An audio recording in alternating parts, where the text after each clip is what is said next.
for you on ESPN2. So to gear you up, we're looking back at the best games of the 2024 season. Today we go back to Week 5 and the wild overtime win by Kyle's Ravens in Cincinnati.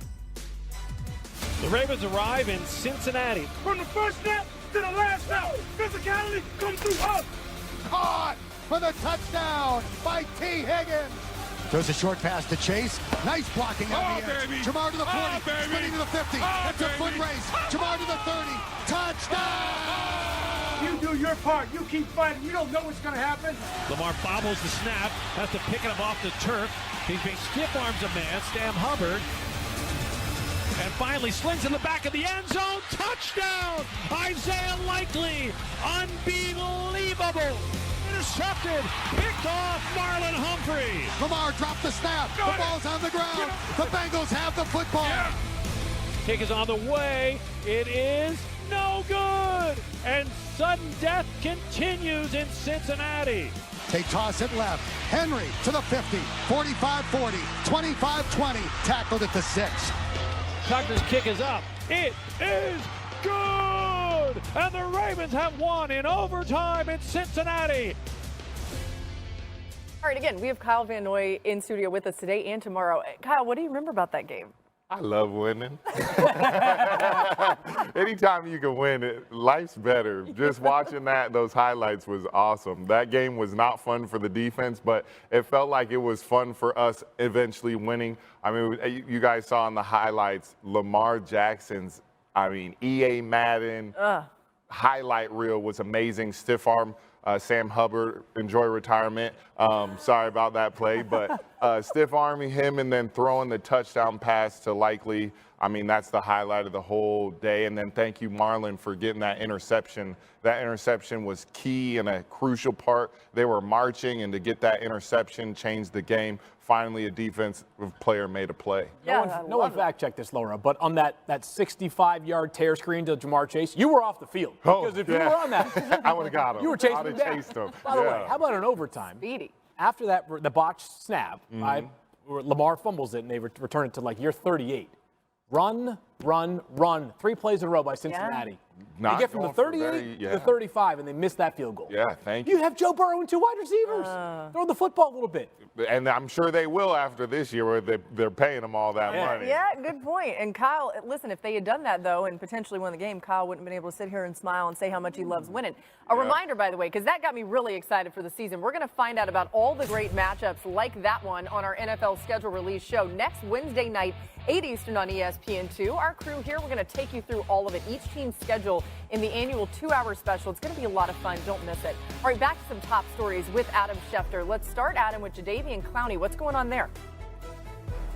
Well, Laura, any chance Kyle's going to host that schedule release show on Wednesday night? I think he should. As for Jadeveon Clowney, released today after a 5-sack season in Carolina. The Panthers had been looking to trade him before and during the NFL draft. Never could find a taker, and when they couldn't find a taker for Clowney and his salary, they moved on from him today. 1 season in Carolina, Clowney now becomes a free agent.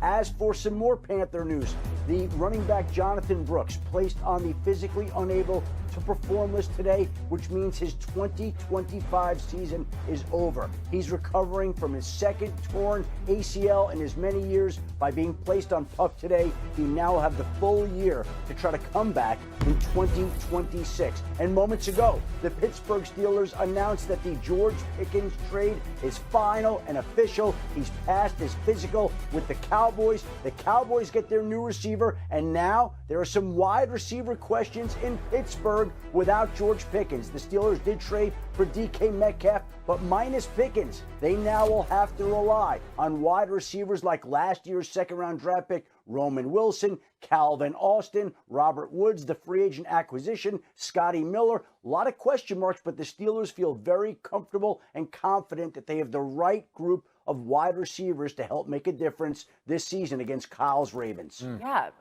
still trying to figure out exactly what's going on at quarterback there, of course. We'll continue to keep an eye on that. Now, trading Pickens is the latest change for the Steelers' skill position players after Russell Wilson and Najee Harris left in free agency earlier this offseason.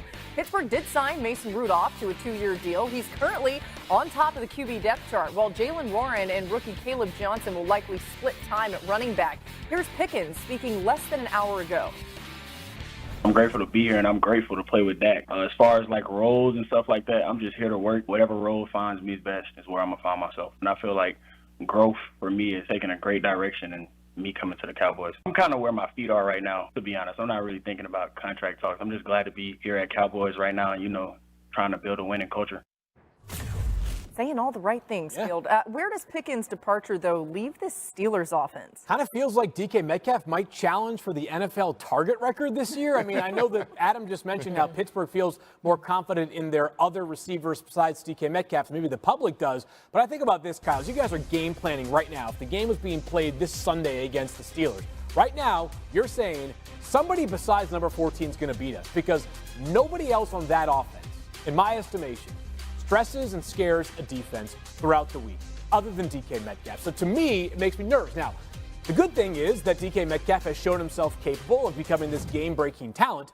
And he, I think, had some frustrations at time in Seattle because there were games in which he was far too invisible for a player of his caliber. So it should be an opportunity that DK Metcalf relishes. I'm just not so sure that if they played a game tomorrow, they're that much better than what they were last year.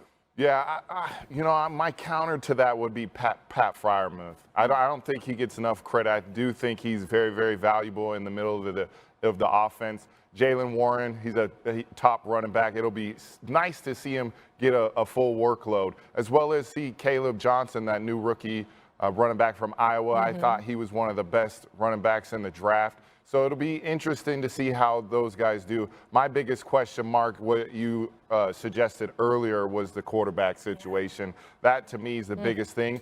And I believe they're gearing up for next year for that quarterback position. I think they're comfortable with Mason Rudolph. I think he handles what Mike Tomlin wants at the quarterback position offensively. But I think they're going to get a bunch of draft picks and then go all in with a big, big day draft trade.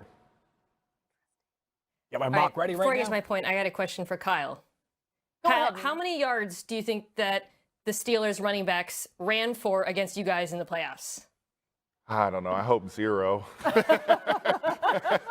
29, which is pretty close to 0, right? 20. I mean, they could not run the ball, and I really think that's a priority. To your point about the backs that they're making, not just with the Pickens trade, but like a lot of the moves that they've made. First of all, Caleb Johnson, great big zone running back, perfect fit, for Arthur Smith's offense. They've invested in the offensive line pretty heavily over the last 2 drafts. Even the receivers that they've brought in. Robert Woods, we know what he's there to do, block. Roman Wilson, who they drafted, he's a good blocker. So I wouldn't be surprised if this offense this year looks a lot more like Arthur Smith's offense in Atlanta. The only problem is he's running into the same problem he ran into Atlanta, which is no quarterback. But I wouldn't be surprised if they're better at running the football. Yeah, earlier we did your list, Kyle, of the toughest quarterbacks that you faced. And you had Aaron Rodgers on the list, but you said something that I thought was really important. You said a younger Aaron Rodgers. And listen, we were all better when we're younger, right? But, well, maybe not you. Because 2024 Pro Bowl. He's gotten better as he's gone along. Do you think Aaron Rodgers has anything left in him to elevate the Steelers offense if he does end up going there? Yeah, I actually do. I think when you bring a talent like Aaron Rodgers, has been his whole career, I believe he still has a lot left in the tank. I think we saw it at times with the New York Jets last year. I also think there are a couple missed field goals away from having a different conversations about Aaron Rodgers.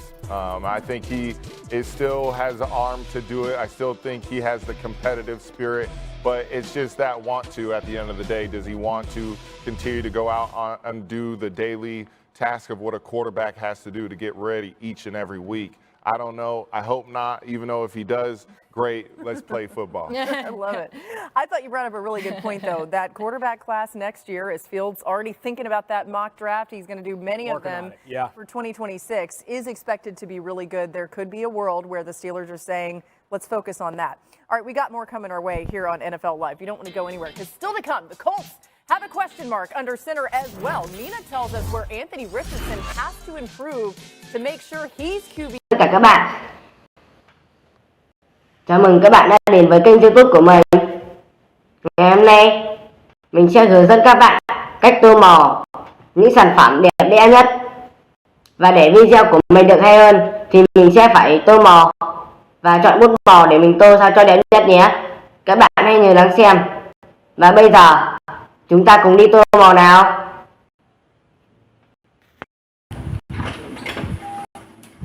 Chào các bạn, mình tiếp tục với tô màu nha các bạn. Bây giờ sẽ tô.